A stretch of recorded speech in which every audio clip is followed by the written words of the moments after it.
Do'konimizni joyladik.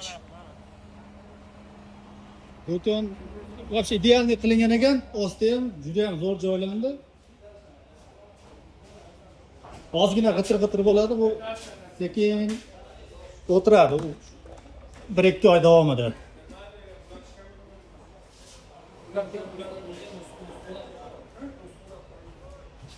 Turbalar ham baquvvat bo'lgan. Bexijolat. Qisqasi sizlarga ham do'kon kerak bo'lsa, bemalol aloqa chiqinglar. Do'konni iloji boricha sifatli qilamiz. To'g'ri narxlar biroz balandroq, lekin pulga yarasha qilamiz, iloji boricha. Uni shashilib qildikda, u keskin bordim poyezdga. Bu yo'g'idan bolalar bor edi. Bitta srochniydida u. Ha. Shuni keyin qildik, hamma bor. Nima? Qo'lingda. Ma'qul emasmi? Lekin arzon.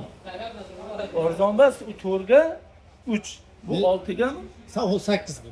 Ha, 8 bu to'rga 3. Necha pulga olgan bu? 30 million.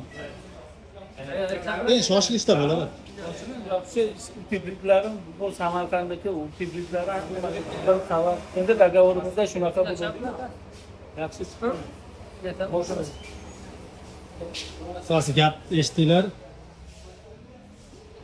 Shuncha aytamda qimmat qilamiz, lekin sifatli puliga yarasha qilamiz. Bizdan olgan odam, bekobman demagan. Adashmasam mana shu do'kon haqida gap ketdi hozir. Endi yomonlashmas prosta shu do'kon. Boshqalar qilgan, buni biz qilganmiz. Biz endi bu shiva profildan qilingan ekan bu.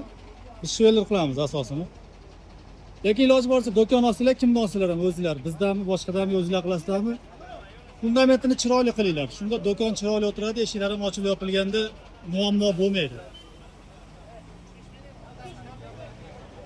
Odamlarga maza qilaman deb qishloqlar. Hamma kelgan yordam bergan, tushirgan. Shaharda do'kon tushirsak bitta biz bo'lamiz, do'kon tushirayotgan, keyin egasi bo'ladi xolosda. Egasi hech narsani tushunmaydi, tomosha qilib turadi, biz ikkita bolalar bilan borganda tushirib beramiz. Qishloqlarda hamma keladi, yordam bergan, tushirishga.